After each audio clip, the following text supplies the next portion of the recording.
So very good evening everyone. Today's topic digestive system.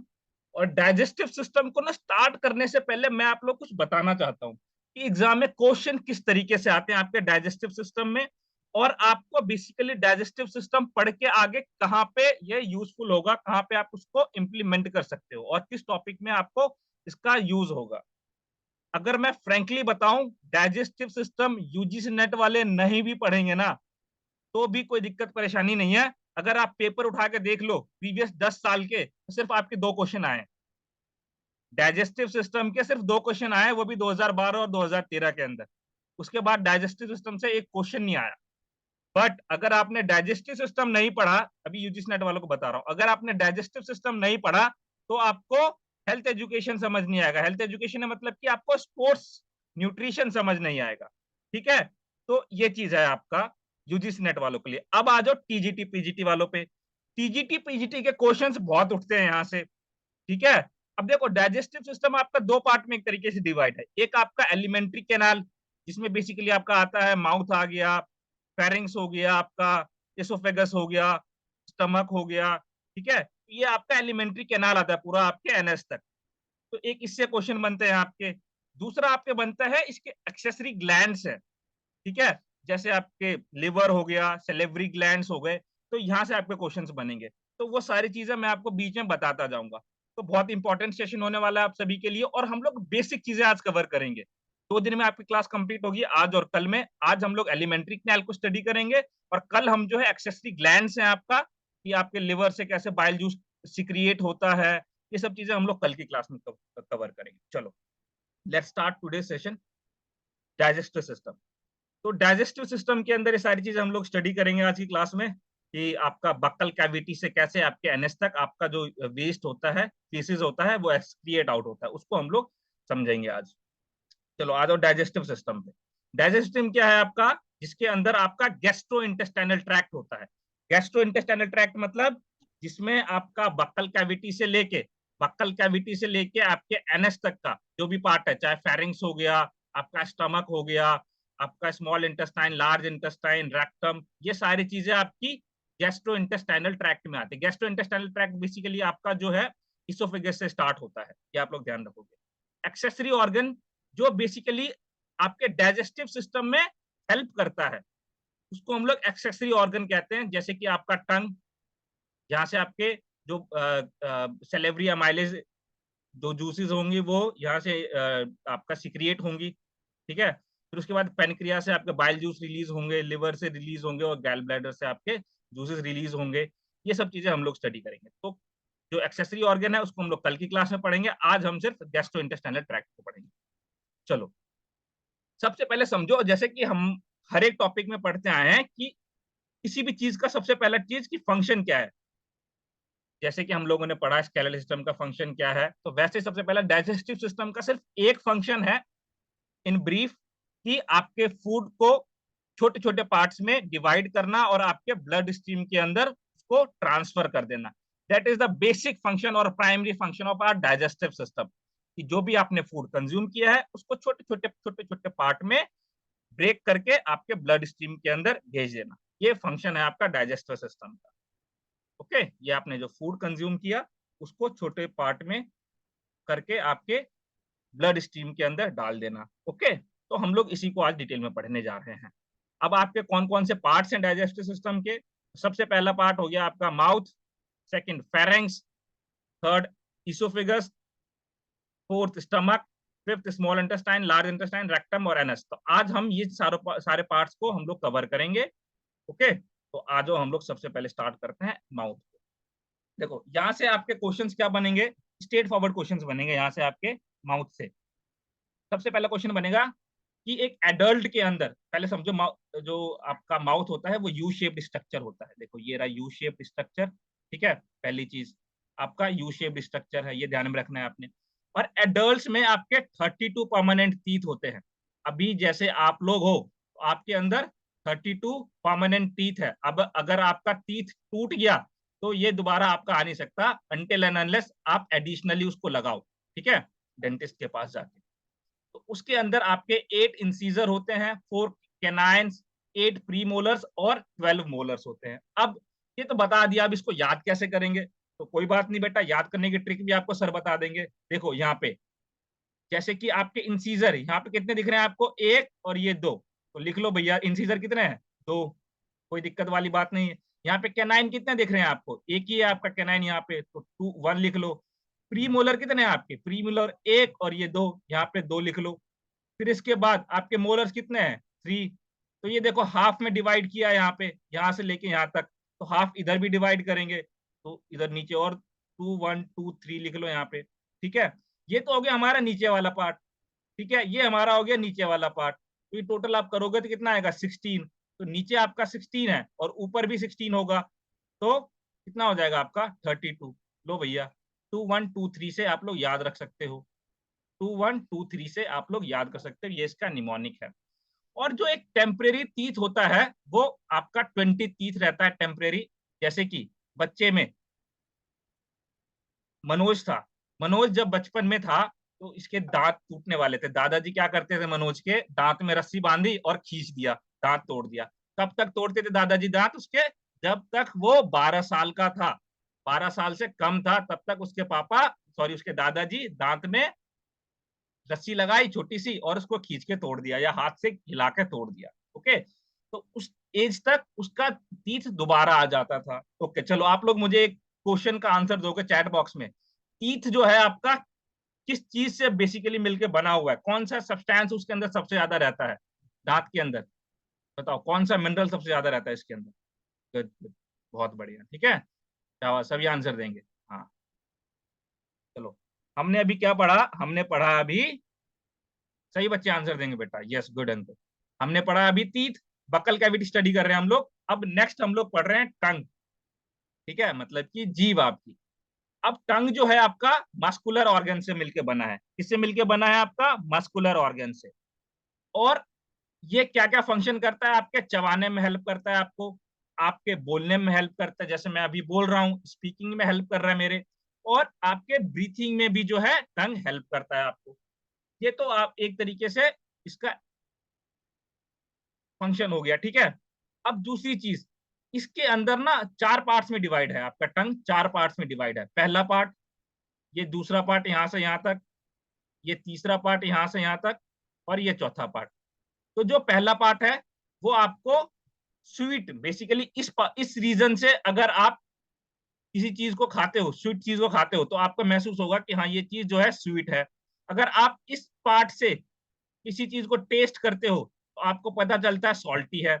और अगर आप इस पार्ट से किसी चीज को टेस्ट करते हो तो आपको पता चलता है भैया ये सौर है। ठीक है, सौर का मतलब क्या होता है, खट्टा। ठीक है, क्या होता है, खट्टा। और बिटर, इधर वाला पार्ट, ये क्या हो गया, बिटर मतलब होता है कड़वा, ये चीज है। अब जैसे ही मैंने बोला किसी को, अब मान लो मनोज के बाद मैंने बोला विवेक को, विवेक ये मैं विवेक के लिए लाया हूं, इसका हो गया नेट क्लियर, और इसके लिए लाया मैं रसगुल्ले। ठीक है, अब रसगुल्ले मैंने बोला है कि ये लो बेटा रसगुल्ले खाओ, तो विवेक बड़ा हैप्पी, बहुत खुश, और आया रसगुल्ला उठाया उसने और अपने जीभ के ऊपर बिना सोचे समझे बोला सर लेके आया, डेफिनेटली टेस्टी होगा। लेके आया, उसको खाने के लिए अपने टीथ पे रखा उसने, और जैसे ही खाया उसने, और खाते ही उसको बोला थू थू थू थू थू। क्यों, क्योंकि वो रसगुल्ला क्या था, बेसिकली आउटडेटेड था, खराब था।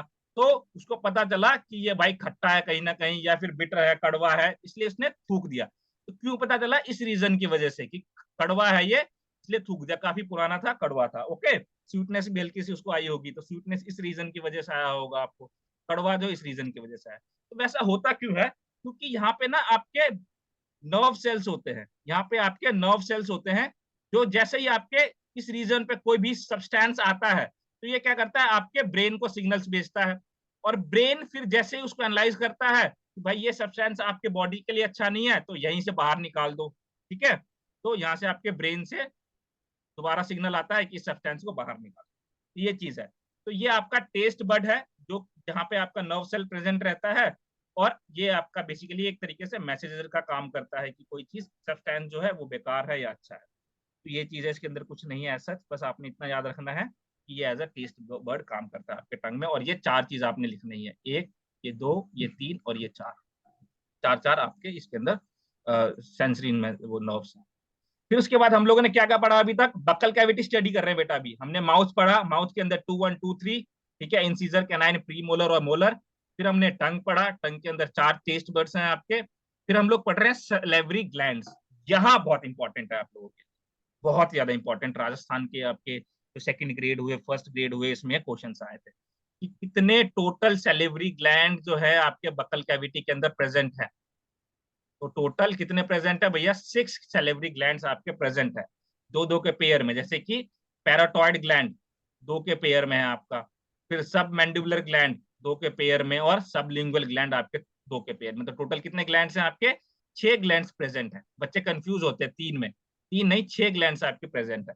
तो टोटल 6 नंबर आपके जो है ग्लैंड्स हैं आपके बक्कल कैविटी के अंदर।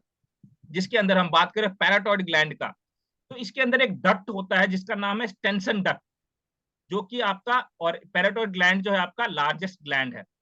तो इसके अंदर आपका एक डक्ट प्रेजेंट होगा, यहाँ पे देखो ये जो डक्ट है, ठीक है, तो इसको हम लोग क्या बोलते हैं? Stensen duct. और ये सबसे लार्जेस्ट, आपको दिखने में ही पता चल रहा है यहाँ पे, सबसे लार्जेस्ट ग्लैंड है आपके बक्कल कैविटी के अंदर। नेक्स्ट है आपका सब मैंडिबुलर ग्लैंड, ठीक है।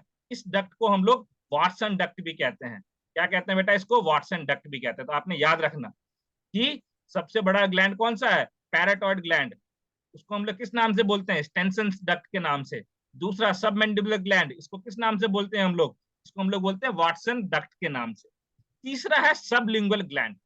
यहाँ सबसे ज्यादा क्वेश्चन बनता है आपका, अगर डीप में और पूछेंगे तो सबलिंगुअल ग्लैंड जो है आपका सैलिवरी ग्लैंड है। यहीं से आपका सलाइवा जो है सिक्रिएट होता है, ठीक है, यहीं से आपका सलाइवा सिक्रिएट होता है। और सलाइवा के अंदर आपका 99% वाटर रहता है।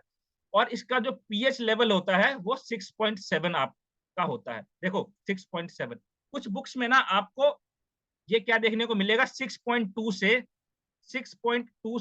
7.6 तक देखने को मिलेगा कुछ बुक्स में। तो ये वेरी करता है, इंडिविजुअल टू इंडिविजुअल ये वेरी करता है, और टाइम टू टाइम ये वेरी करता है। तो कंफ्यूज नहीं होना, 6.2 से आपका 7.6 तक रहता है।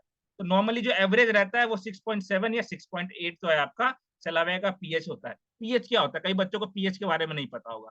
पीएच क्या होता है आपका? Power of hydrogen. तो आपका पीएच लेवल कहां से कहां तक होता है? 1 to 14 तक रहता है, 1 to 14 तक। अगर आपका 1 to 7 है पीएच लेवल, 1 to 7 के बीच में है आपका पीएच लेवल, तो ये क्या होता है? एसिडिक होता है।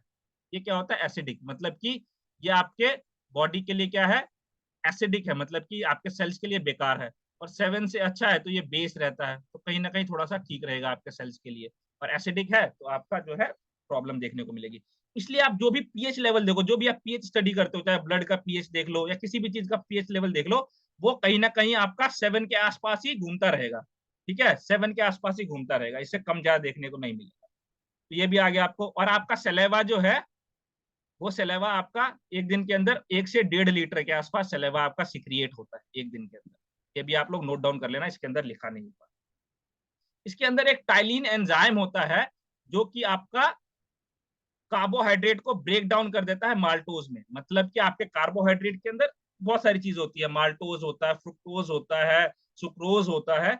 उसमें से जो माल्टोज है उसको ब्रेक डाउन कर देता है आपका टाइलिन एंजाइम आपके बकल कैविटी के अंदर, और आपके बेसिकली बॉडी के अंदर डाइजेशन के लिए चला जाता है यहीं से आपका बकल कैविटी से, ठीक है। तो ये सलेवरी ग्लैंड्स के अंदर 3-4 चीजें आप लोग याद रखोगे।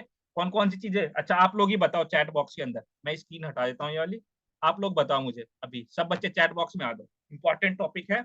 अच्छा मुझे बताओ, आपके सैलिवरी ग्लैंड्स में टोटल कितने पेयर ऑफ ग्लैंड्स, कितने पेयर ऑफ आपके ग्लैंड्स पाए जाते हैं? कितने पेयर ऑफ ग्लैंड्स पाए जाते हैं आपके?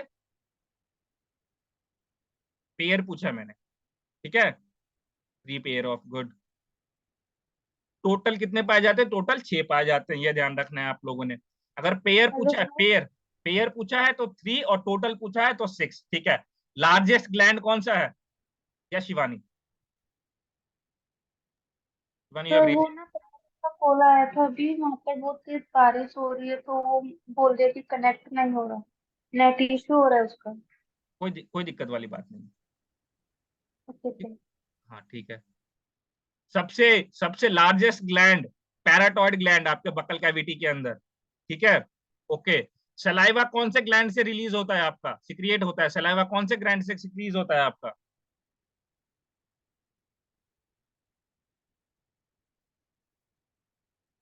ठीक है, good, sublingual, very good. Okay, एक दिन के अंदर, एक दिन के अंदर कितना अमाउंट ऑफ सलाइवा आपका बॉडीज में बनता है, आपके बकल कैविटी में बनता है? गुड, वेरी गुड, ठीक है। ओके, अब नेक्स्ट बताओ मुझे, आपके सलाइवा का पीएच लेवल कितना रहता है?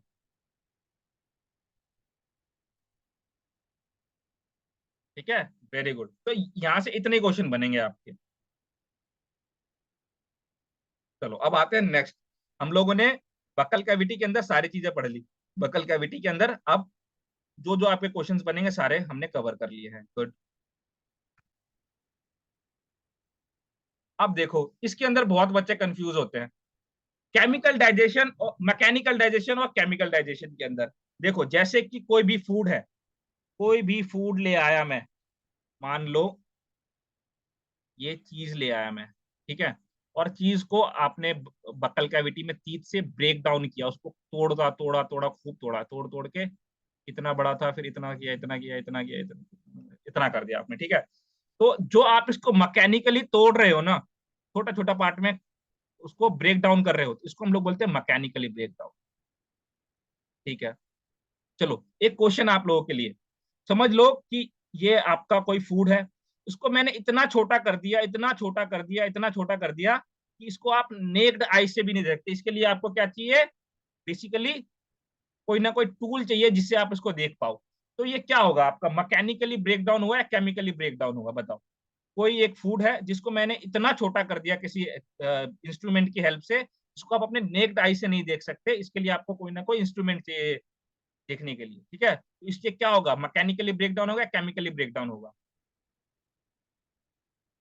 कि आप अपने आई से देख ही नहीं सकते, इतना छोटा ब्रेक डाउन कर दिया आपने। तो वो फूड क्या हुआ, मैकेनिकली ब्रेक डाउन हुआ या केमिकली ब्रेक डाउन हुआ? यहीं पे बच्चे कंफ्यूज होते हैं, हमेशा कंफ्यूज होते हैं। मैंने बहुत बार देखा है बच्चे यहाँ पे कंफ्यूज होते हैं। बेटा अब ध्यान से सुन लो, आज क्लियर कर लो इस चीज को, आज क्लियर कर लो इस चीज को सभी बच्चे। अब आज के बाद कोई कंफ्यूज नहीं होगा। मैंने किसी फूड को ना, किसी फूड को चाहे, हाँ मैकेनिकली होगा, मैंने किसी फूड को चाहे कितना भी छोटा पार्ट में कर लिया, मतलब कि मुझे दिख भी नहीं रहा, इतना सा भी कर दिया मैंने, ठीक है, मतलब कि ये दिख भी नहीं रहा, इतना सा कर दिया मैंने, तो ये जो मैंने मैकेनिकली तोड़ा है ना, इसको किसी ने किसी चीज से तोड़ा है, तो वो मैकेनिकली ब्रेक डाउन हुआ। बट यहाँ पे अगर मैं कोई एंजाइम ले आता, ठीक है, जैसे सेलेब्रिया माइलेज ले आता या टाइलिन ले आता यहाँ पे मैं, और अगर इसके ऊपर रिएक्शन करवा देता ना मैं, तब केमिकली ब्रेकडाउन कहते हैं इसको। मतलब कि जब तक कोई केमिकल रिएक्शन नहीं होगी तब तक वो मैकेनिकली ब्रेकडाउन ही है, ठीक है, तब तक वो मैकेनिकली ब्रेकडाउन ही है, जब तक इसके ऊपर कोई केमिकल आकर रिएक्शन ना करे। समझ आ गया? मैकेनिकल और केमिकल में, केमिकल में क्या है कि कोई भी फूड है आपका, फूड के ऊपर जब तक कोई एंजाइम या बाइल जूस रिएक्ट ना करे तब तक वो मैकेनिकली ब्रेकडाउन ही है, ठीक है। मतलब इसको आप अपने हाथ से तोड़ देते हो जब तक, या मुंह से तोड़ सकते हो, दांत से तोड़ सकते हो, तो जिसके फिजिकल में चेंज ला सकते हो, जिस, ठीक है, तो वो क्या हो गया, आपका मैकेनिकल ब्रेकडाउन हो गया, मैकेनिकल डाइजेशन हो गया। ये चीज क्लियर है? और केमिकल डाइजेशन में क्या होता है, इसके अंदर आपका कोई ना कोई एंजाइम आके रिएक्ट करता है, एंजाइम या आपका कोई बाइल जूस जो है आके रिएक्ट करता है, इसको हम लोग केमिकल डाइजेशन कहते हैं। मैकेनिकल डाइजेशन आपका स्टार्ट होता है बक्कल कैविटी से, आपके माउथ से स्टार्ट होता है और आपके स्टमक तक चलता है ये, ठीक है, आपके स्टमक तक चलता है मैकेनिकल डाइजेशन, ठीक है। केमिकल डाइजेशन कहां से स्टार्ट होता है आपका, केमिकल डाइजेशन, चलो बेटा चैट बॉक्स में बताओ, केमिकल डाइजेशन कहां से स्टार्ट होगा, केमिकल डाइजेशन कहां से स्टार्ट होगा, केमिकल डाइजेशन कहां से स्टार्ट होगा? सही बच्चे, कोशिश करना है, केमिकल डाइजेशन कहां से स्टार्ट होगा? अरे बेवकूफो, ट्राई करो। अच्छा, मनोज इंटेस्टाइन, ठीक है, सभी ट्राई करेंगे बेटा।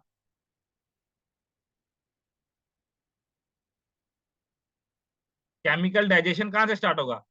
अरे स्टमक से क्यों स्टार्ट होगा? अगर मैं सिर्फ कार्बोहाइड्रेट की बात करूं तो केमिकल डाइजेशन क्या आपका बकल कैविटी से स्टार्ट नहीं होगा? इल्मा, ठीक है। तो अगर सिर्फ मैं बात करूं आपका कार्बोहाइड्रेट का, तो आपके बकल कैविटी से स्टार्ट हो जाएगा। अगर मैं बात करूं प्रोटीन का, तो प्रोटीन का आपके स्टमक से स्टार्ट हो जाएगा, इसको हम लोग आगे पढ़ेंगे, ठीक है। तो ध्यान रखना है छोटी छोटी चीजों को, इस तरीके से आपके क्वेश्चन फंसाए जाएंगे, इनको ध्यान में रखना है आप लोगों ने। चलो, ये समझ आ गया मैकेनिकल डाइजेशन, केमिकल डाइजेशन। हम लोग ये जो टर्म्स है ना आपकी एसिमिलेशन और ये सारी चीज इतने अच्छे से पढ़ लेंगे, आप लोगों का कोई डाउट रहेगा नहीं इसमें। तो मैकेनिकल डाइजेशन, चाहे मैं इसको कितना भी छोटा पार्ट में ब्रेक डाउन कर दूं, जब तक इसके ऊपर कोई एंजाइम या बाइल जूस आकर रिएक्ट नहीं करेगा, तब तक ये मैकेनिकली ब्रेक डाउन ही है। और जैसे किसी केमिकल ने रिएक्ट कर दिया तो आपका केमिकल क्या कहते हैं, ब्रेक डाउन है, केमिकल डाइजेशन। चलो, अब आते हैं नेक्स्ट। हम लोगों ने क्या देख लिया अभी तक? माउथ मतलब हमारा बक्कल कैविटी कंप्लीट हो चुका है। नेक्स्ट हम लोग आ रहे हैं अपना बक्कल कैविटी के नीचे आपका एसोफेगस, ठीक है। हम लोग रेस्पिरेटरी सिस्टम का पार्ट इसमें इंक्लूड नहीं कर रहे हैं, हम लोग सिर्फ डाइजेस्टिव सिस्टम का पार्ट इंक्लूड कर रहे हैं। इसमें आपका एसोफेगस आ गया नेक्स्ट। एसोफेगस में क्या होता है आपका, एक तरीके से मसल में कॉन्ट्रैक्शन होता है, मतलब आपका फूड जो है वो नीचे की तरफ मूव करता है, यहाँ से आपका नीचे की तरफ फूड जो मूव करता है, ठीक है, जिसको एक पेरिस्टालिसिस मूवमेंट होता है, इसको हम लोग अभी डिटेल में स्टडी करेंगे। चलो नेक्स्ट देखो, इसोफेगस। इसोफेगस को हम लोग क्या कहते हैं, बहुत बार क्वेश्चन बनता है आपका। इसोफेगस को हम लोग क्या कहते हैं बेटा? फूड पाइप कहते हैं। क्या कहते हैं? फूड पाइप, क्योंकि आपके फूड को कैरी करता है, इसलिए हम इसको फूड पाइप कहते हैं। अब स्ट्रेट फॉरवर्ड क्वेश्चन, सबसे पहला क्वेश्चन कि ये कितने सेंटीमीटर लॉन्ग होता है? तो ये 20 से 25 सेंटीमीटर लॉन्ग होता है आपका, 20 से 25 सेंटीमीटर, ये आप लोग ध्यान रखोगे।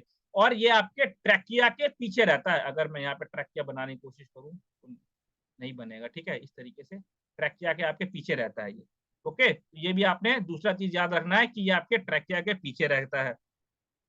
इसके अंदर ना आपका एक तरीके से स्फिंक्टर रहता है, ठीक है, जो कि आपके स्टमक के अंदर एक HCl एंजाइम रहता है, ठीक है, जो काफी एसिडिक रहता है एक तरीके से, तो उसको ऊपर की तरफ नहीं आने जाता। यहाँ पे स्फिंक्टर रहता है आपका।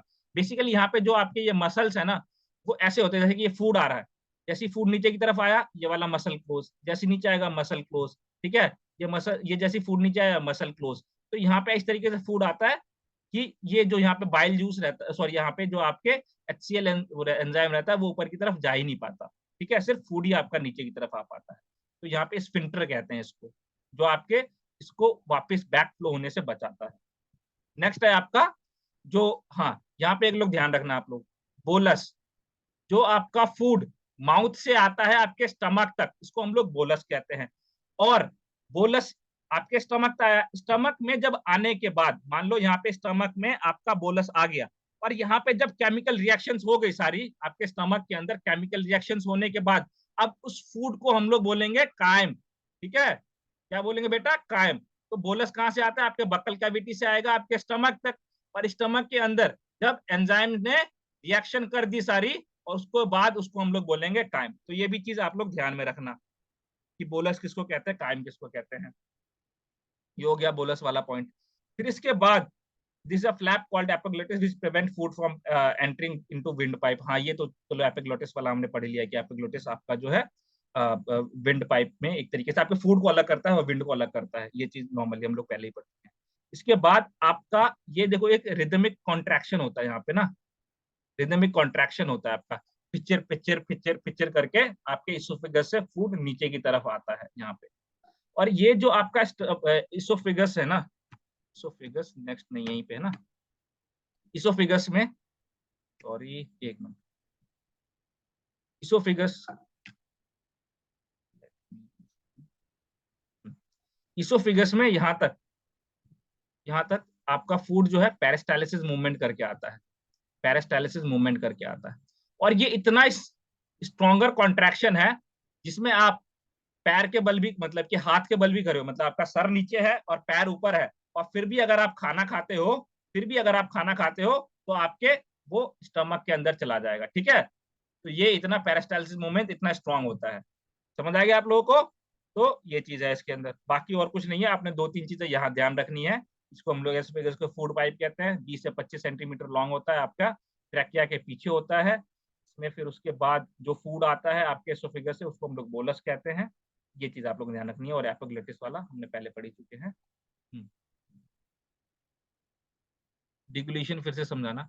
डेगुलेशन कुछ नहीं है, आप जो फूड चबाते हो ना, यहाँ पे बकल कैविटी में, बकल कैविटी के अंदर जो भी फूड आपने चबाया, ठीक है, उसको चबाने के बाद वो फूड कैसे बनता है, आपका राउंड बन जाता है इस तरीके से, ठीक है, इस तरीके से बन जाता है।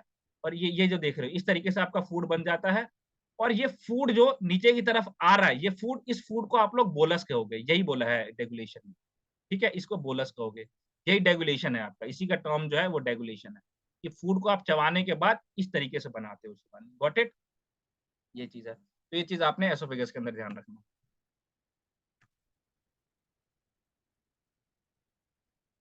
अब देखो स्टमक क्या है। स्टमक के अंदर, स्टमक के अंदर एक तरीके से आपका जो बोलस है वो आ जाता है। बोलस आने के बाद वहां पे आपके जो भी बाइल जूस है, HCl है, बाकी और आपके एंजाइम्स है, वो रिएक्शन करती हैं और वो बोलस आपका काइम में बदल जाता है। एक चीज। दूसरा चीज, यहाँ पे आपका मैकेनिकली ब्रेक डाउन भी होता है और केमिकली ब्रेक डाउन भी होगा। अब थोड़ा सा दिमाग लगाना आप लोग, कौन से फूड का यहाँ पे मैकेनिकल ब्रेक डाउन होगा? कार्बोहाइड्रेट, प्रोटीन, फैट, इन तीनों में से कौन से फूड का यहाँ पे मैकेनिकली ब्रेक डाउन होगा? बताओ कौन से फूड का मैकेनिकल ब्रेक डाउन होगा यहाँ पे? Carbohydrate sir. कौन कह रहा है carbohydrate? Who is saying carbohydrate? Shivani. Okay, कोई नहीं, अभी क्लियर कर देंगे। ठीक है, और बताओ, और कोशिश करो, सभी कोशिश करो। कौन से फूड का आपका मैकेनिकली ब्रेक डाउन होगा? कार्बोहाइड्रेट, प्रोटीन, फैट, इन तीनों में से अभी ट्राई करो बेटा। चलो, प्रोटीन प्रोटीन बोल रहे हो आप लोग हैं। अभी कोई दिक्कत वाली नहीं, अभी का आपको बता देता हूँ कौन से फूड का यहाँ पे मैकेनिकली ब्रेकडाउन होगा और कौन से केमिकल ब्रेकडाउन होगा। यहाँ पे आपका प्रोटीन प्लस फैट, इनका मैकेनिकल ब्रेकडाउन होगा। ठीक है, प्रोटीन प्लस फैट इन दोनों का मैकेनिकली ब्रेकडाउन होगा। ठीक है, और प्रोटीन का यहाँ पे केमिकल ब्रेकडाउन भी होगा। यहाँ पे क्या बोला था मैंने कि जब एंजाइम वगैरह या बाइल जूस रिएक्ट करे तो केमिकल डाइजेशन है, मतलब कि केमिकली ब्रेकडाउन हुआ है वो। तो यहाँ पे आपका जो प्रोटीन है उसके ऊपर आपके एंजाइम्स भी रिएक्ट करते हैं कुछ यहाँ पे। तो ये चीज हम लोग अभी देखेंगे आगे यहाँ पे। अब देखो स्टमक क्या है आपका, एक जे शेप्ड लाइक स्ट्रक्चर है स्टमक का। कैसा स्टमक है? ये देखो जे शेप लाइक स्ट्रक्चर। सर अब प्लीज आप उस क्वेश्चन का आंसर दे दीजिए। किसका? सर जो अभी आपने पूछा था कि इसका मैकेनिकल ब्रेकडाउन। हाँ, मैकेनिकल ब्रेकडाउन आपका प्रोटीन का और फैट का होगा ना, बोला तो मैंने मैकेनिकल। आवाज नहीं आती थैंक यू। ओके, प्रोटीन का और फैट का आपका मैकेनिकल ब्रेकडाउन होगा। Got it? चलो, अब आ जाओ यहाँ पे। मैं अभी कहाँ तक, देखो आपका इसोफिगस तक फूड आ गया था। कौन सा फूड था यहाँ पे? बोलस, जो शिवानी का डाउट था। ओके, ठीक है, बोलस यहाँ तक आ गया।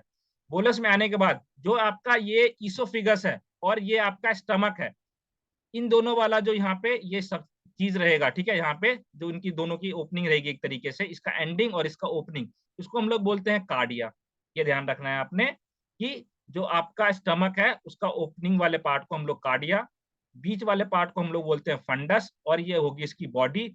यहीं पे आपके बॉडी में ही जो भी जूसेस रहते हैं, HCl हो गया, या आपका जो भी जूस यहाँ पे आता है, बाइल जूस आता है, जो भी आपके एंजाइम्स आते हैं, वो आपके यहाँ बॉडी में ही आते हैं। ठीक है, यही बॉडी में ही सारी आपकी रिएक्शंस होती हैं। यहाँ से तो बस ये जो आपका गोल लाइक स्ट्रक्चर बना था आपके फूड का, ठीक है, डिग्लेशन एक तरीके से, तो वो यहाँ से इसका बस मूवमेंट होता है नीचे की तरफ। ठीक है, ये कार्डिया के अंदर। तो कार्डिया क्या है आपका? इसोफिगस का लास्ट वाला पार्ट और आपका स्टमक का एंट्री वाला, मतलब इन वो फर्स्ट पार्ट जो है वो कार्डिया हो गया आपका। फंडस क्या है आपका? बेसिकली कार्डिया के बाद यहाँ पे नीचे फंडस है। ठीक है, यहाँ पे आपका अनडाइजेस्टेड फूड और गैसेज रहती हैं। ठीक है, यहाँ पे आपका अनडाइजेस्टेड फूड और गैसेज रहता है, जो बाद में यहाँ पे आपके बॉडी के अंदर केमिकल डाइजेशन करने में हेल्प करता है आपको। सारे जो भी केमिकल डाइजेशन आपके बॉडी के अंदर ही होता है। तो ये आपका मेन सेंट्रल रीजन है जो केमिकली ब्रेक डाउन करता है आपके फूड को। अब यहाँ पे ना आपका एक एंजाइम है HCl, तो क्या क्या काम करता है मैं अभी आपको नेक्स्ट स्लाइड में बताऊंगा। और ये लास्ट वाला पार्ट जो है आपका वो कनेक्ट पाइलरस जो है, ये पाइलरस जो कनेक्ट है, ये आपका ड्यूडेनम से कनेक्ट है। नेक्स्ट वाला पार्ट जो है आपका उससे कनेक्ट है। तो अब हम लोग पढ़ने वाले हैं बॉडी के अंदर क्या क्या चीजें होती है। 2-3 चीजें पढ़ेंगे, ज्यादा नहीं पढ़ना हम लोग। सबसे पहला चीज है आपका पैराइटल सेल से एंजाइम आता है, ठीक है। एक एसिड आता है जिसका नाम है HCl, जिसको हम फुल फॉर्म में बोलते हैं हाइड्रोक्लोरिक एसिड। ये बेटा इतना ज्यादा इंपॉर्टेंट है हाइड्रोक्लोरिक एसिड, ये इतना इंपॉर्टेंट, इतना ज्यादा यूजफुल है कि अगर आप ना कोई समझ लो कोई भी चीज ले लो आप ना, जैसे पेन ले लोगे ना आप, तो पेन को भी ये गला देगा, इतना ज्यादा आपका ये एसिडिक है HCl, ठीक है। और आपका जो स्टमक है ना, स्टमक जो है, सॉरी आपका स्टमक जो है, इसके अंदर आपका म्यूकस रहता है प्रेजेंट, इसके अंदर म्यूकस प्रेजेंट रहता है, ये ध्यान रखना आप लोग। इसकी जो आउटर लेयर है, इनर लेयर है, ये म्यूकस की बनी हुई है। वो इसलिए बनी हुई है क्योंकि आपका HCl जो यहाँ पे एसिड रहता है, वो आपके स्टमक को इफेक्ट ना कर सके, ठीक है, इसको कोई बेसिकली हार्म ना पहुंचा सके। तो यहाँ पे आपका म्यूकस का मेम्ब्रेन रहता है यहाँ पे, तो यह भी आप लोगों ने ध्यान रखना है। हाँ, तो HCl पे आ जाओ। मैं क्या कह रहा था, आपका HCl इतना एसिडिक है कि अगर आपका जो पेन है उसको भी गला देगा, ठीक है। तो HCl का मेन वैसे प्राइमरी फंक्शन क्या है आपका, कि आपने जो भी फूड खाया, उस फूड के साथ कोई वायरस, कोई बैक्टीरिया आ गया, कोई जर्म आ गया, तो उसको बेसिकली मारने का काम जो है आपका HCl करता है, ठीक है। एक चीज और आप लोग ध्यान रखना कि आपके बक्कल कैविटी में, इसको थोड़ा 2 मिनट के लिए स्टॉप कर दो, मेरे अभी माइंड में है, आपके बक्कल कैविटी के अंदर लाइजोसोम होता है, ठीक है। आपके बक्कल कैविटी के अंदर लाइजोसोम होता है, वो भी क्या करता है, आपके जो जर्म्स होते हैं, बैक्टीरिया होता है, उनको मारने का काम करता है। तो ये भी आप लोग अपने नोट्स में ऐड ऑन कर लेना। चलो अब आते हैं नेक्स्ट हम लोग अपना HCl के ऊपर। तो क्या होती है फुल फॉर्म, हाइड्रोक्लोरिक एसिड, जो आपके जर्म्स को मारने में काम करता है। और ये आपके स्टमक के कहाँ रहता है, मेन बॉडी में रहता है, आपके स्टमक के मेन बॉडी में रहता है। देखो रेनिन जो है बेसिकली बच्चों के अंदर जो प्रोटीन है, आपका मिल्क प्रोटीन है, ठीक है, उसको ब्रेक डाउन करता है, डाइजेस्ट करता है, किसमें, कैसीन के फॉर्म में। ये बच्चों में ही होता है, ठीक है, चाइल्ड में होता है ये। बाकी एडल्ट के अंदर इसका चेंज हो जाता है। ये फिर आप लोग पढ़ोगे, अभी आपको मैं स्पोर्ट्स न्यूट्रिशन में पढ़ाऊंगा, सुक्रोज, फ्रुक्टोज, माल्टोज, लैक्टोज, ठीक है, वो लैक्टोज में आता है आपका, ये चीज है। पेप्सिन जो है वो एक एंजाइम है जो प्रोटीन को आपका पेप्टोन में कन्वर्ट करता है। देखो आपका प्रोटीन, ये नोट डाउन करो सही बच्चे, प्रोटीन, सभी बच्चे लिखना स्टार्ट कर दो, कार्बोहाइड्रेट और फैट। प्रोटीन आपका कन्वर्ट होता है अमीनो एसिड्स में, लिख लो बेटा इसको, ये मेरी राइटिंग आनी है। कार्बोहाइड्रेट आपका कन्वर्ट होता है ग्लूकोज में, और फैट आपका कन्वर्ट होता है ट्राइग्लिसराइड्स में, ट्राइग्लिसराइड्स। ये मैं आपको स्पोर्ट्स न्यूट्रिशन में सारी चीजें बताऊंगा डिटेल में, डोंट वरी, जिन्होंने पढ़ा होगा उनको पता होगा। देखो प्रोटीन ना इतना हार्ड स्ट्रक्चर है, ठीक है, इसके अंदर जैसे कि आपका प्रोटीन का लेयर है। मैं थोड़ा सा इसको रोकता हूँ और आपको ले चलता हूँ स्पोर्ट्स न्यूट्रिशन की तरफ। सर फैट किसमें होता है? क्या फैट क्या करता है? क्या पूछ लो, किसका डाउट है, अगर दोबारा पूछना, कोई पूछ रहा था।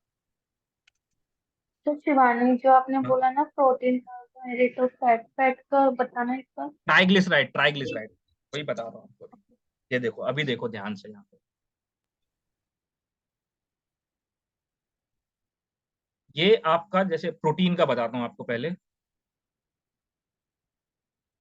प्रोटीन में ना ये आपकी ये अमीनो एसिड्स हैं, ठीक है, मान लो ये अमीनो एसिड्स है, और इसके बीच में ना चैन रहती है अमीनो एसिड्स की, मतलब कि यहाँ पे चैन रहता है, जिसको हम लोग कहते हैं पेप्टाइड बॉन्ड।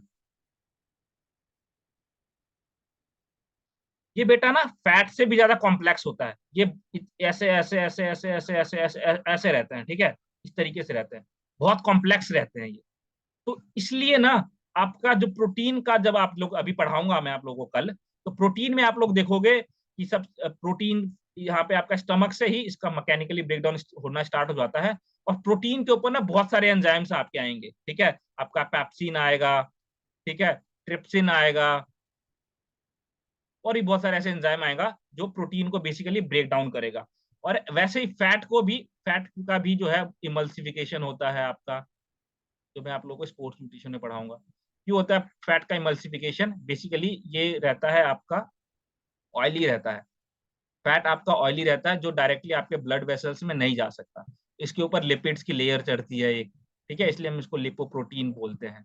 लिपिड्स के ऊपर प्रोटीन की लेयर चढ़ती है। तो ये सारी चीजें हैं। तो बस अभी आप लोग इतना ध्यान रखो अभी के लिए, क्या ध्यान रखना है आपने कि आपका जो प्रोटीन है उसका ब्रेक डाउन करके आपका एमिनो एसिड्स बनता है, एमिनो एसिड्स। और इसको ब्रेक डाउन कौन करता है बेटा? बेसिकली पेप्सिन लिख लो अभी के लिए, ठीक है। वैसे ही आप जो है कार्बोहाइड्रेट का अमाइलेज ब्रेक डाउन करता है, ठीक है, इसमें ग्लूकोज में। और आपका फैट के ऊपर लाइपेज, जो कि आपका ट्राइग्लिसराइड्स के अंदर स्टोर होता है, ठीक है, ट्राइग्लिसराइड्स के अंदर। तो ये चीज आप लोग नोट डाउन कर लो अपने नोट्स के अंदर अभी के लिए। बाकी ये सब डिटेल में पढ़ाऊंगा मैं आप लोगों को, डोंट वरी। प्रोटीन का आपका जो है डाइजेशन स्टमक से ही स्टार्ट हो जाता है, ये आप लोगों ने ध्यान रखना। Got it? चलो अब आते हैं नेक्स्ट लोग अपने स्लाइड के ऊपर ही। मैंने आप लोग क्या बताया था कि आपका जो कायम है, क्या बताया था मैंने कि जो आपके स्टमक के अंदर जो भी केमिकल रिएक्शंस होती है उसके बाद आपका बोलस जो है वो कायम में कन्वर्ट हो जाता है। और एक चीज और आप लोगों ने ध्यान रखना है, क्या कि आपके स्टमक के अंदर जो एब्जॉर्प्शन होता है सिर्फ आपका अल्कोहल और वाटर का एब्जॉर्प्शन होता है। ये बहुत इंपॉर्टेंट है आप लोगों के लिए कि आपके स्टमक के अंदर सिर्फ अल्कोहल और वाटर का एब्जॉर्प्शन होता है। और कुछ आपका स्टमक के अंदर जैसे कि ग्लूकोज है, देखो, no absorption of food occurs into stomach except glucose, और आपका alcohol and water can be observe in stomach. तो अल्कोहल, वाटर और कुछ ग्लूकोज जो है आपका वो आपके स्टमक के अंदर एब्जॉर्ब हो जाता है, बट मोस्टली जो है आपके वो आपके विलाई से, आगे आप लोग नेक्स्ट पढ़ाऊंगा मैं, इंटेस्टाइनल वॉल से एब्जॉर्ब होता है। ओके, तो ये चीज है, ये आप लोगों ने ध्यान रखना है। मोस्टली यहाँ से आपको क्वेश्चन पूछा जाएगा कि स्टमक के अंदर क्या क्या चीज आपका डाइजेस्ट होता है या एब्जॉर्ब होता है। तो अल्कोहल और वाटर, ये दो चीज आप लोगों ने ध्यान रखना। ग्लूकोज का मोस्टली सबसे जो भी आपका फूड है, चाहे कार्बोहाइड्रेट, प्रोटीन, फैट, ये सभी आपके स्मॉल इंटेस्टाइन में एब्जॉर्ब होते हैं बाय इंटेस्टाइनल लुमेन या इंटेस्टाइनल वॉल्स। चलो सारे foods. Sir parietal cells sir stomach में ही प्रेजेंट होते हैं। पैराइटल सेल्स आपके स्टमक में प्रेजेंट होते हैं, हाँ। तो पैराइटल सेल के अंदर सर HCl वो होता है क्या? पैराइटल सेल से आपका रिलीज होता है वो HCl। रिलीज होता है। हाँ।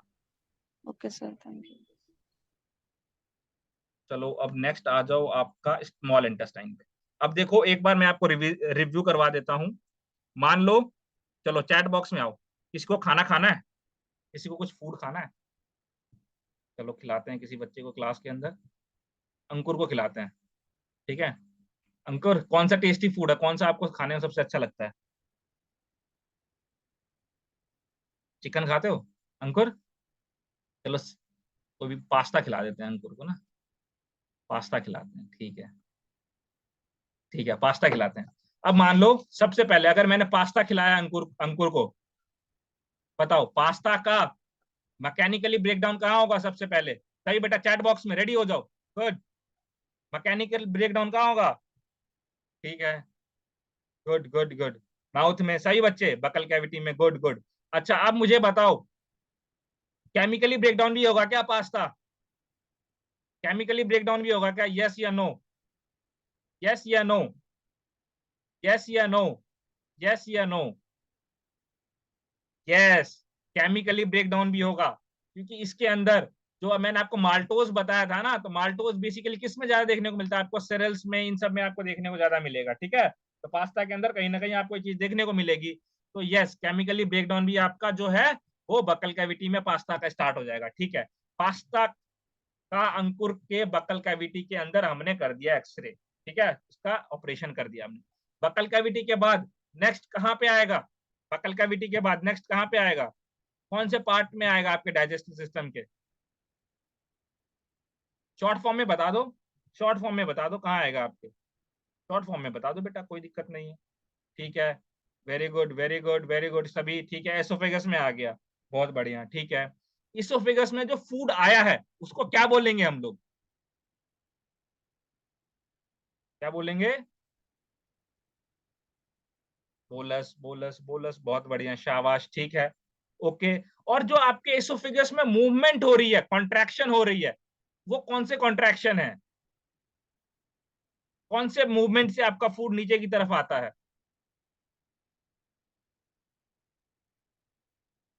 कौन से कॉन्ट्रैक्शन से, कौन से मूवमेंट से आपका फूड आपके स्टमक में आता है इसोफेगस से? नेक्स्ट, पेरिस्टालिसिस मूवमेंट से आता है। ठीक है, ओके गुड, पेरिस्टालिसिस मूवमेंट से आपके स्टमक में आता है। स्टमक में आ गया आपका। ठीक है, स्टमक में आने के बाद इसमें कौन से, बेसिकली मैंने आपको एक ही बताया, उसी चीज के बारे में बताओ, कौन सा एसिड रिलीज होगा इसके ऊपर, कौन सा एसिड इंपैक्ट करेगा? ठीक है, ओके। HCl क्या करेगा उस फूड के, फूड में क्या करेगा HCl? HCl क्या करेगा? जर्म्स और बैक्टीरिया को मारेगा। ठीक है, गुड, शाबाश। ठीक है, ओके। अब गुड गुड, बहुत बढ़िया, शाबाश। फिर उसके बाद आपका फूड जो है काफी स्मॉलर पार्ट में आ गया, मैकेनिकली ब्रेकडाउन भी हो गया, केमिकली ब्रेकडाउन भी हो गया, अब आपके स्मॉल इंटेस्टाइन में आ गया। अब स्मॉल इंटेस्टाइन में आने के बाद आपका वो फूड जो है ब्लड वेसल्स में जाएगा। ठीक है, या फिर कुछ फूड आपके लिम्फेटिक वेसल्स में जाते हैं, फिर उसके बाद आपके ब्लड वेसल में जाते हैं, और कुछ फूड जो है जैसे कि कार्बोहाइड्रेट, ग्लूकोज वगैरह डायरेक्टली आपके जो है ब्लड वेसल्स में चले जाते हैं। तो वो सब आपका स्पोर्ट्स न्यूट्रिशन का पार्ट है, डोंट वरी, आप लोगों ने टेंशन नहीं ली। चलो अब हम लोग आते हैं स्मॉल इंटेस्टाइन में। तो स्मॉल इंटेस्टाइन का बेसिकली मेन फंक्शन क्या है आपके केमिकल डाइजेशन में, मतलब कि यहीं से आपके या तो ब्लड वेसल्स में चला जाएगा या फिर आपके लिम्फेटिक वेसल में चला जाएगा। ये आपका केमिकल डाइजेशन जो है आपका स्मॉल इंटेस्टाइन में होता है। अगर मैं बोलूं क्या स्मॉल इंटेस्टाइन में मैकेनिकल डाइजेशन होगा, बेटा मैकेनिकल डाइजेशन होगा स्मॉल इंटेस्टाइन में, बोलो बोलो मेरे शेरो। ठीक है, good. Mechanically breakdown small intestine में नहीं होगा, केमिकली ब्रेकडाउन होगा सिर्फ। गुड, शाबाश, अच्छे समझ आ रहा है आप लोगों को। और यहाँ पे आपका जो है न्यूट्रिएंट्स जो है आपके ब्लड स्ट्रीम में चला जाता है। ये भी आप लोगों को समझ आ गया, कोई दिक्कत वाली बात नहीं, बहुत इजी था ये तो। ओके, और ये जो आपका स्मॉल इंटेस्टाइन है वो कम से कम 6 मीटर लॉन्ग होता है। देखो यहाँ पे ऐसा कुछ करके होगा, अभी आप लोग दिखाऊंगा। यहाँ से ड्यूडेनम आया आपका, ठीक है, फिर नेक्स्ट करके टोटल इसको सीधा करोगे तो 6 मीटर के लॉन्ग आपको देखने को मिलेगा। चलो अब हम पढ़ते थोड़ा सा डिटेल में इसमें स्मॉल इंटेस्टाइन में।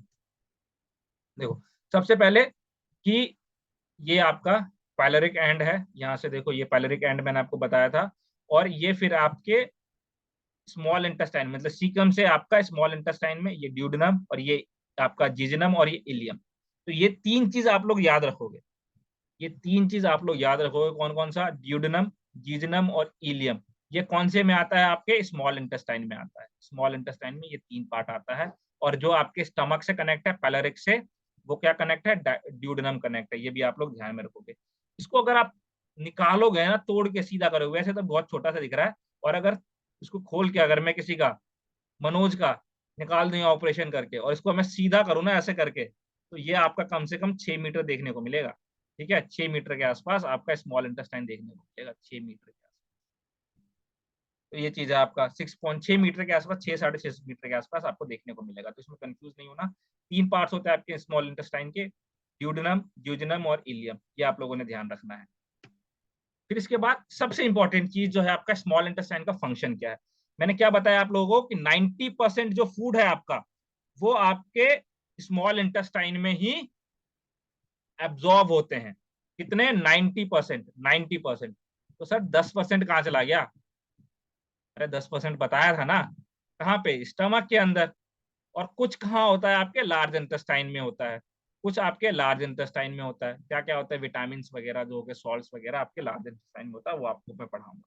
तो 90% जो आपका फूड का डाइजेशन है वो आपके स्मॉल इंटेस्टाइन में होता है। तो सबसे, अगर आपका क्वेश्चन बना कि सबसे ज्यादा फूड कहाँ पे एब्जॉर्ब होता है, तो आपके स्मॉल इंटेस्टाइन में। क्वेश्चन बना कि अगर आपका अल्कोहल और वाटर कहाँ एब्जॉर्ब होता है, स्टमक के अंदर एब्जॉर्ब होता है। ओके, क्वेश्चन बना आपके जो सॉल्ट्स होता है, विटामिन होता है, कहाँ एब्जॉर्ब होता है? आपके लार्ज इंटेस्टाइन में एब्जॉर्ब होता है। इसके अंदर ये विलाई है, ठीक है, ये देखो आपके ये इस तरीके से आपका रहता है, और यहाँ पे ऐसा सिलियर लाइक स्ट्रक्चर होता है, ठीक है। ये मान लो आपका इंटेस्टाइनल वॉल्स है, ये मान लो इस तरीके से। कोई भी फूड यहाँ पे प्रेजेंट है, कोई भी फूड यहाँ पे प्रेजेंट है, ये क्या होता है, इनके ऊपर अटैच होगा, इनके ऊपर अटैच होगा, और यहाँ से फिर आपका ब्लड वेसल्स में चला जाता है, ठीक है। यहाँ से आपका ब्लड, यहाँ पे कैपिलरीज प्रेजेंट रहती है इनके ऊपर, जो कि आपका उस फूड से या न्यूट्रिएंट्स वगैरह लेके आपके ब्लड वेसल्स में सप्लाई करते हैं। तो ये चीज है, ये चीज आप लोग डिटेल में पढ़ोगे स्पोर्ट्स न्यूट्रिशन के अंदर। कार्बोहाइड्रेट जो है वो ग्लूकोज में कन्वर्ट होके आपके ब्लड वेसल्स में जाता है, फिर ग्लाइकोजन में कन्वर्ट होके लिवर में, मसल सेल्स में जाता है, प्रोटीन कन्वर्ट होके आपके अमीनो एसिड्स में आपके बॉडी में जाता है, फिर एक्सेस जो होता है वो एक्सक्रिएट आउट होता है। फैट जो है, फैट बेटा डायरेक्टली देखो क्या होता है कि जो आपका कार्बोहाइड्रेट यहाँ से डायरेक्टली चला जाता है ब्लड वेसल्स में, प्रोटीन भी डायरेक्ट चला जाता है। जो फैट होता है ना, वो आपके स्मॉल इंटेस्टाइन में डायरेक्ट नहीं जाता, इसके ऊपर आपका इमल्सिफिकेशन होता है। क्यों होता है इमल्सिफिकेशन? जैसे कि मान लो फैट कैसा होता है, ऑयली होता है। चलो एक बार चैट बॉक्स में आ जाओ, आप लोगों को थोड़ा सा बता ही देता हूँ। फैट कैसा होता है, ऑयली होता है। फैट ऑयली होता है, बोलो चैट बॉक्स में या माइक ऑन करके। होता है, ठीक है। अब यस गुड, अब फैट आपका ऑयली है, और आपका जो ब्लड वेसल्स है वो ब्लड वेसल्स कैसा है, वाटरी है, मतलब कि वाटर टाइप का है, वाटर टाइप का है, वाटर टाइप का है। और आपका जो फैट है वो ऑयली है। अब मुझे बताओ, ऑयल को और पानी को मिलाओगे तो मिलेगा क्या वो? ऑयल और पानी को एक गिलास में मिलाओ तो मिलेगा क्या वो? नहीं मिलेगा, ठीक है। तो वैसे ही आपके स्टमक के अंदर जब फैट आता है ट्राइग्लिसराइड के फॉर्म में या मोनोग्लिसरॉल के फॉर्म में, तो वो ऑयली होता है, और अगर आप उसको ब्लड वेसल्स में भेज दोगे तो वो मिलेगा ही नहीं, ठीक है, खराब कर देगा आपके पूरे ब्लड वेसल्स को। तो इसके ऊपर क्या किया जाए अब? तो इसके ऊपर आपका बॉडी बहुत ज्यादा होशियार है, तो आपका बॉडी क्या करता है, उस फैट के ऊपर, उस ट्राइग्लिसराइड के ऊपर, मोनोग्लिसरॉल के ऊपर एक प्रोटीन की लेयर चढ़ा देता है, प्रोटीन की लेयर चढ़ा देता है, और फिर उसके बाद इसको आपके विलाई में भेज देता है, और फिर आपके यहाँ से आपके लिम्फेटिक सिस्टम में जाता है, फिर आपके ब्लड वेसल्स में जाता है। तो कार्बोहाइड्रेट, प्रोटीन डायरेक्टली विलाई के अंदर जाके आपके ब्लड वेसल्स में चला जाता है, फैट डायरेक्टली नहीं जाता, फैट के ऊपर इमल्सिफिकेशन होके फिर आपके लिम्फेटिक सिस्टम में, लिम्फेटिक सिस्टम से फिर आपके ब्लड वेसल्स में जाता है, वो फिर उसके बाद लिवर में जाता है, लिवर में जाने के बाद आपका VLDL स्टोर होता है, HDL फिर एक्सक्रिएट आउट करके आपके लिवर में लाता है। ये सारा प्रोसेस हम लोग जो है स्पोर्ट्स न्यूट्रिशन के अंदर पढ़ेंगे। तो ये चीज आप लोगों को समझ आ गया, स्मॉल इंटेस्टाइन में सारी चीजें। अब आ जाओ लार्ज इंटेस्टाइन। लार्ज इंटेस्टाइन क्या करता है, आपके विटामिन को एब्जॉर्ब करता है, और कुछ सॉल्ट्स होते हैं, एसेंशियल सॉल्ट्स होते हैं, और कुछ वाटर जो बचे होते हैं, जो आपके स्टमक के बाद भी आ जाते हैं थोड़े बहुत, उनको भी एब्जॉर्ब आपका लार्ज इंटेस्टाइन करता है, बट मोस्टली पार्ट आपके स्टमक के अंदर ही हो जाता है। और जो भी पार्ट्स आपके बचे हुए हैं, जो भी चीज बची हुई है, आपके लार्ज इंटेस्टाइन में आती है, वहां पे जाके स्टोर आपका एब्जॉर्ब होता है। ये आ गया हम लोग लार्ज इंटेस्टाइन के। तो लार्ज इंटेस्टाइन जो है बेसिकली आपका वो एक्सटेंड होता है आपके इलियम से रेक्टम तक, और ये आपका 1.5 मीटर का लॉन्ग होता है। कितने मीटर का? 1.5 मीटर का, 1.5 मीटर का। ये आप लोग ध्यान रखोगे। अच्छा चलो एक बार अभी ध्यान में रखना, स्मॉल इंटेस्टाइन कितने मीटर लॉन्ग है? स्मॉल इंटेस्टाइन कितने मीटर लॉन्ग है? स्मॉल इंटेस्टाइन कितने मीटर लॉन्ग है? बेटा ये सब छोटी छोटी चीज है, जो बच्चे TGT PGT का एग्जाम दोगे बिल्कुल नहीं भूलना, ठीक है। कितना? 6 से 6.5 मीटर के आसपास आपको लॉन्ग देखने को मिलेगा लार्ज इंटेस्टाइन, लार्ज, ठीक है। अगर ध्यान ना आए लार्ज इंटेस्टाइन में, तो बस यहाँ से एल का एक डंडा हटा देना, ठीक है, एल का एक डंडा हटा देना, तो क्या बचा? एक। तो लार्ज इंटेस्टाइन में 1 से 1.5 मीटर, समझ आ गया? तो यहाँ पे आप देख लेना। फिर इसके अंदर ना, लार्ज इंटेस्टाइन के अंदर बेसिकली आपका सीकम, कोलोन और रेक्टम होता है, और इसके बाद सीकम जो है आपका 3 पार्ट में बेसिकली, कोलोन सॉरी 3 पार्ट में डिवाइड होता है आपका, असेंडिंग, डिसेंडिंग और असेंडिंग, ट्रांसवर्स और डिसेंडिंग कोलोन। इसको याद कैसे करोगे? देखो असेंडिंग कोलोन मतलब कि असेंडिंग ऑर्डर, डिसेंडिंग कोलोन मतलब डिसेंडिंग ऑर्डर, और यहाँ पे आपका ट्रांसवर्स कोलोन। तो ये आपका क्वेश्चन जो है वो नेट में भी देखने को मिला था, और ये आप लोग याद रखना, सीरीज याद रखना, ठीक है। Ascending colon, transverse colon, descending colon, ascending, transverse, descending, ascending, transverse, descending. ये आपसे सीरीज पूछ सकता है। ओके, तो अब क्वेश्चंस कहाँ से उठाए जा रहे हैं, जो आपकी यूजीसी नेट के प्रीवियस 2012-11 इस टाइप के जो क्वेश्चंस थे ना, वहां से आपका उठाया जा रहा है। ओके, लार्ज इंटेस्टाइन मैंने आपको बता ही दिया था कि आपका मोस्टली एसेंस जो सॉल्ट्स होते हैं और आपका जो विटामिन है वो स्टोर होता है। ये हो गया। अब नेक्स्ट आ जाओ, आपके लार्ज इंटेस्टाइन के बाद आता है रेक्टम।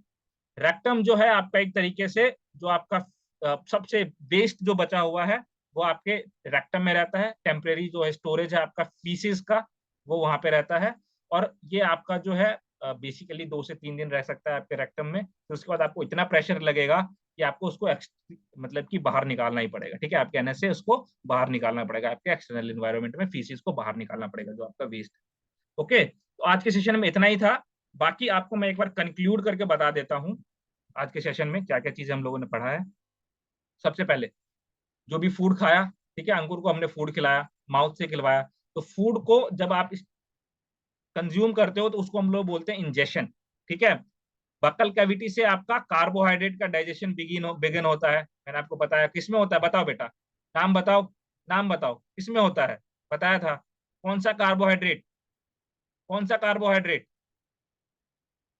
स्टार्च। नाम क्या होता है, किसमें ब्रेक डाउन होता है वो, माल्टोज में। ठीक है, स्टार्च किसमें ब्रेक डाउन होता है, माल्टोज में। तो ये ध्यान रखोगे आप लोग। ठीक है, और वो भी पता है माल्टोज भी कितना, 10 से 20%, बस 10 से 20% ही यहाँ पे जो है आपका डाइजेस्ट होता है, बाकी आपके स्मॉल इंटेस्टाइन में जाके ही होता है। ये भी आप लोग याद रखना, माल्टोज 10 से 20% आपका बक्कल कैविटी के अंदर डाइजेस्ट होता है। गुड। बक्कल कैविटी के अंदर, बक्कल कैविटी के अंदर कितने ग्लैंड्स हैं, इतना रटवा दूंगा, इतना रटवा दूंगा कि एग्जाम में कभी भूलोगे नहीं। बक्कल कैविटी के अंदर कितने ग्लैंड्स हैं, मैंने कितने ग्लैंड्स पूछे, मैंने पेयर नहीं पूछे। ठीक है, 6 ग्लैंड्स हैं। ग्लैंड्स तो 3 ही है, बट टोटल 6 आप उसको बोल सकते हो, 3 के पेयर में। गुड, ठीक है, ओके। तो ये हो गया, देखो आपका फूड माउथ में आया, इंजेस्ट करके, फिर बक्कल कैविटी में डाइजेशन आपका कार्बोहाइड्रेट का स्टार्ट हुआ, फेरिंग से आपका फूड पास आउट हुआ। ठीक है, आपके बक्कल कैविटी से बेसिकली फेरिंग से आपके इसोफेगस में आ गया। इसोफेगस में आपका कौन सा मूवमेंट होता है, बताओ, कौन से मूवमेंट से फूड आपका आता है नीचे, एसोफेगस में कौन से मूवमेंट से फूड नीचे की तरफ आता है।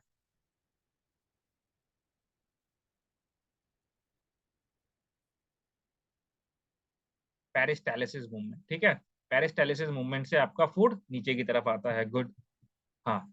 फिर इसके बाद आपका पेरिस्टालिसिस मूवमेंट से जो फूड नीचे की तरफ आ रहा है उसको हम लोग क्या बोलेंगे, बोलस या कायम, बोलो, बोलस या कायम, बोलस या कायम, क्या बोलेंगे, बोलस। गुड, ठीक है।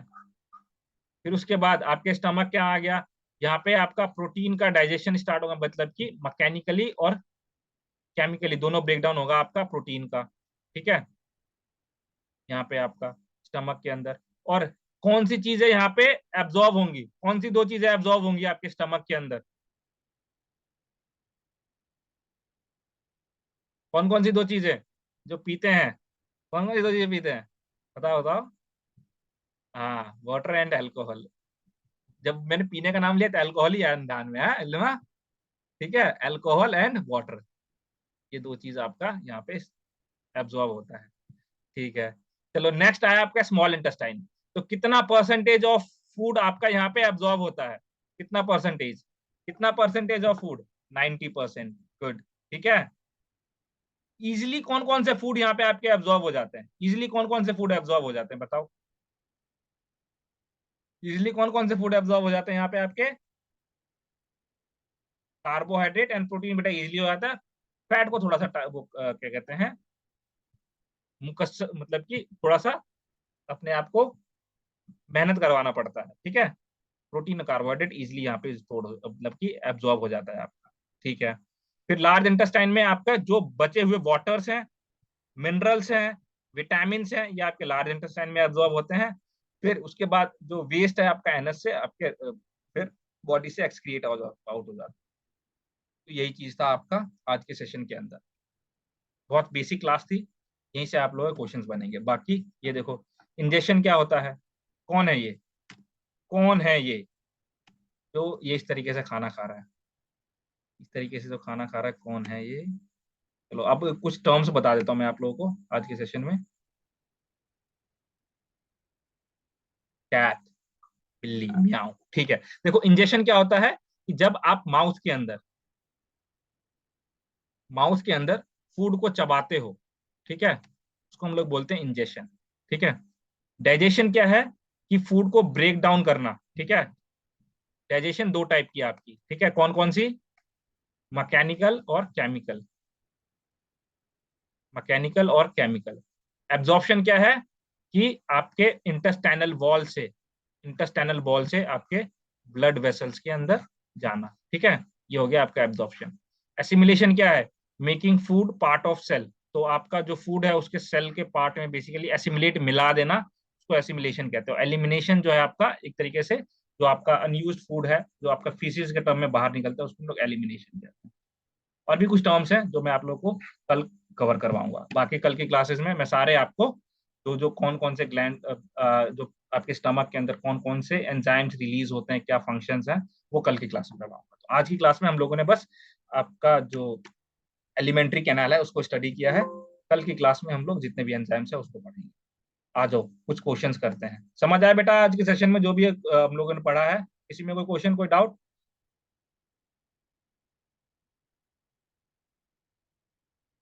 सही समझ आया? हाँ, जो क्वेश्चंस बनेंगे सारे मैं आपको सारे कवर करवाता हुआ चला हूं मैं आपको।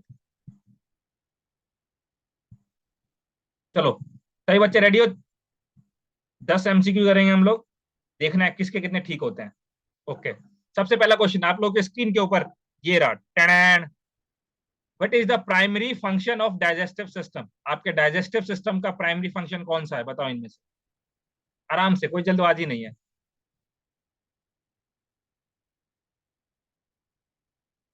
लिमा का क्या है? अभी बता दो, इसको कर लेते हैं फिर बताता हूँ आपको लिमा, ठीक है। Yes, what is the primary function of digestive system? बहुत इजी है, मतलब कि आपका फूड को ब्रेक डाउन करना और न्यूट्रिएंट्स को आपके बॉडी में एब्जॉर्ब करवाना, यही आपका जो है प्राइमरी फंक्शन है आपके डाइजेस्टिव सिस्टम का। कोई दिक्कत वाली बात नहीं है। चलो क्वेश्चन नंबर सेकंड का आंसर दो। What does digestion of carbohydrate, मतलब where does digestion of carbohydrate begin? इसको हमने तो इतनी बार पढ़ लिया, कोई दिक्कत वाली बात ही नहीं है। शिवानी का एक गलत हो गया, अब शिवानी को मार पड़ेगी।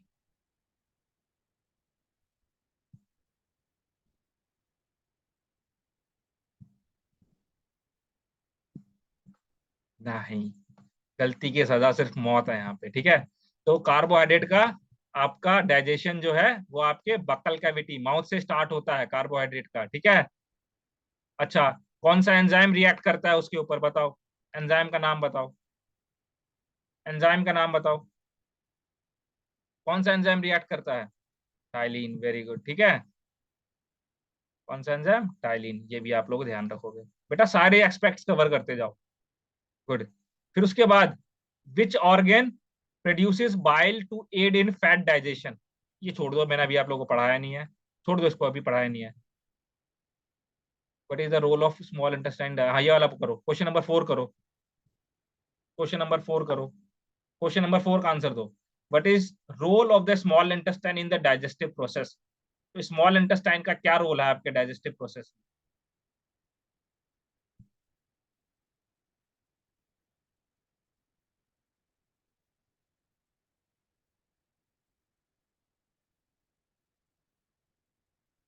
अच्छा, क्यों भाई इतने इसमें वेरी क्यों कर रहे हो आंसर्स में?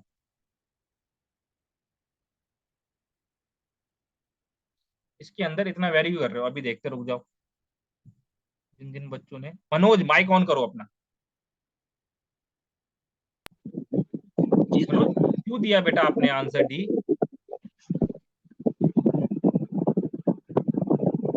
देखो, ये आपका इसोफिगस, इस तरीके से आपका स्टमक, मेरी राइटिंग दिन पे दिन इम्प्रूव हो रही है, ठीक है। फिर यहाँ से आपका कैसा आएगा स्मॉल इंटेस्टाइन? पता नहीं, बन ही नहीं रहा अब तो। यहाँ से आपका ऐसा आएगा, फिर यहाँ से कुछ इस तरीके से आपका जो है बनेगा, ऐसा करके कुछ बनेगा। स्मॉल इंटेस्टाइन का मेन फंक्शन क्या होता है स्मॉल इंटेस्टाइन का मेन फंक्शन होता है एब्जॉर्प्शन करवाना, फूड का एब्जॉर्प्शन करवाना, जो आपके न्यूट्रिएंट्स हैं उनका एब्जॉर्प्शन करवाना, ठीक है। Grinding food into smaller particles, ये कहाँ होगा, आपके माउथ के अंदर होगा, कि जो भी आपने फूड खाया है उसको ग्राइंड करके, मिक्सी में ग्राइंडिंग करते हो ना, तो उसको छोटे छोटे पार्ट में करना, ये आपके कहाँ होगा, माउथ के बकल कैविटी में।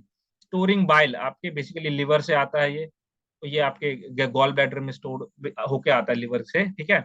Mixing food with gastric juices, ये आपके कहाँ होगा, ये आपके स्टमक के अंदर होगा, ये चीज है। और एब्जॉर्प्शन ऑफ न्यूट्रिशन आपका स्मॉल इंटेस्टाइन में होगा। तो ध्यान से थोड़ा सा आंसर दो, ठीक है बेटा, चलो कोई दिक्कत नहीं है। नेक्स्ट क्वेश्चन पे आओ। The enzyme pepsin is responsible for, pepsin तो मैंने आप लोगों को थोड़ा बहुत बताया, चलो हाँ पेप्सिन बताओ, पेप्सिन बताया मैंने आप लोगों को, यस। फिफ्थ का आंसर दो।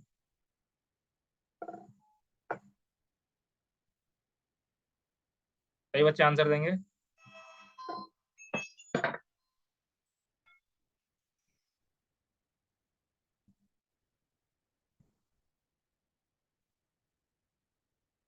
पेप्सिन आपका रिस्पॉन्सिबल किस चीज के लिए है, आपके प्रोटीन के लिए, पी से पेप्सिन, पी से प्रोटीन, ठीक है। इसमें क्या दिक्कत वाली बात थी, बहुत इजी क्वेश्चन था ये तो। ओके चलो ये हो गया प्रोटीन। फिर उसके बाद आपका which part of digest responsible absorption of water and electrolytes, ये बताओ, ध्यान से देना इसका आंसर, ध्यान से देना आंसर, सिक्स्थ क्वेश्चन का आंसर ध्यान से देना।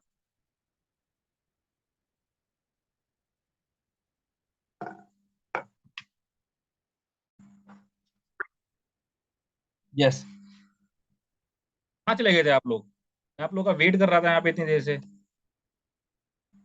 मैं ही चला गया था क्या, हाँ ठीक है। चलो सिक्स्थ क्वेश्चन का आंसर आप लोग बड़े ध्यान से दोगे, दोबारा से, सिक्स्थ क्वेश्चन का आंसर आप लोग बड़े ध्यान से दोगे। Yes, which part of digestive system is responsible for the absorption of food and sorry absorption of water and electrolytes?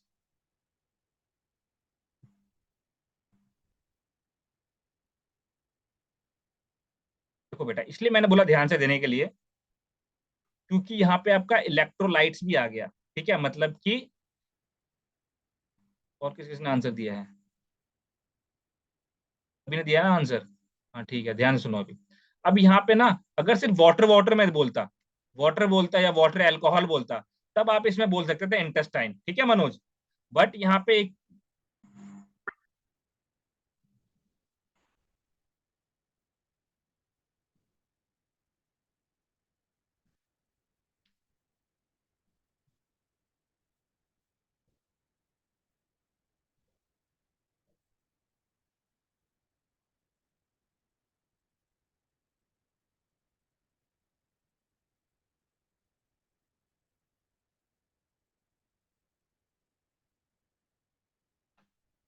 Yes yes मैं आ गया बेटा।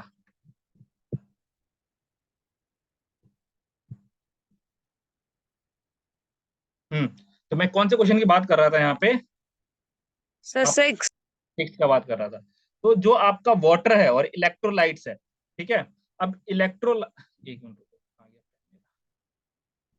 अब इलेक्ट्रोलाइट्स के अंदर ना आपके जो पोटेशियम, जो ट्रेस मिनरल्स होते हैं, ठीक है, इलेक्ट्रोलाइट्स के अंदर कहीं ना कहीं पाए जाते हैं, आपके पोटेशियम हो गया, सल्फर हो गया, ठीक है, ये सब आपके इलेक्ट्रोलाइट्स के अंदर पाए जाते हैं, जो ट्रेस तो मिनरल्स। फिर इसका आंसर बी तो होगा। हाँ लार्ज इंटेस्टाइन ही है, मैं उसको समझाने की कोशिश कर रहा हूँ मनोज, ट्रेस मिनरल्स, इसका आंसर तो आपका लार्ज इंटेस्टाइन ही है। तो इसलिए इसका आंसर आपका जो है स्टमक नहीं होगा। अगर सिर्फ वाटर वाटर होता ना, तब इसका आंसर आप स्टमक दे सकते थे मनोज, ठीक है। तो इलेक्ट्रोलाइट्स, जो बचे हुए वाटर्स हैं उनका, और इलेक्ट्रोलाइट्स, विटामिन, जो भी एसेंशियल सॉल्ट्स हो गया आपका, वो आपके लार्ज इंटेस्टाइन में जो है वो एब्जॉर्ब होते हैं, डाइजेस्ट होते हैं, ठीक है। तो ये हो गया। चलो क्वेश्चन नंबर 7 के ऊपर आओ। क्वेश्चन नंबर 7 का आंसर दो।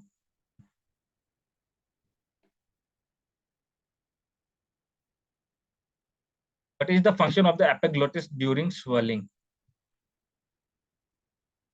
Yes, correct. तो preventing food from entering the trachea, ठीक है। तो आपके फूड को ट्रैकिया में एंटर होने से बेसिकली एपिग्लॉटिस ही जो है प्रिवेंट करता है। बहुत इजी क्वेश्चन था ये। और एक 8th क्वेश्चन छोड़ दो आप लोग। Where is appendix located in the human body? चलो ये आंसर दो, ये मैंने आपको बताना भूल गया, मैं आपको बता देता हूँ। क्वेश्चन नंबर 9 का आंसर दो। अपेंडिक्स कहाँ लोकेटेड होता है आपके? अपेंडिक्स कहाँ लोकेटेड होता है? स्टमक में, स्मॉल इंटेस्टाइन में, लार्ज इंटेस्टाइन में, या एसोफेगस में?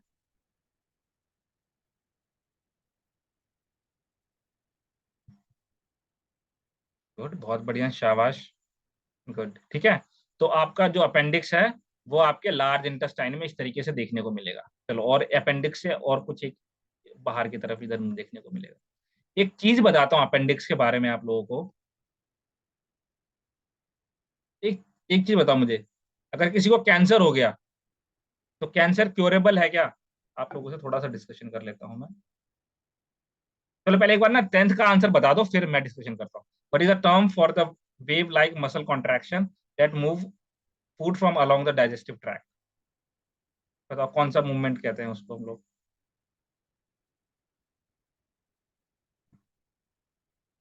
ठीक है, तो बहुत इजी क्वेश्चन है। That is a peristalsis movement, no doubt on it. चलो लेट मी स्टॉप रिकॉर्डिंग, फिर उसके बाद मैं आप लोगों को एक नई चीज सिखाता हूँ जो बच्चे हैं क्लास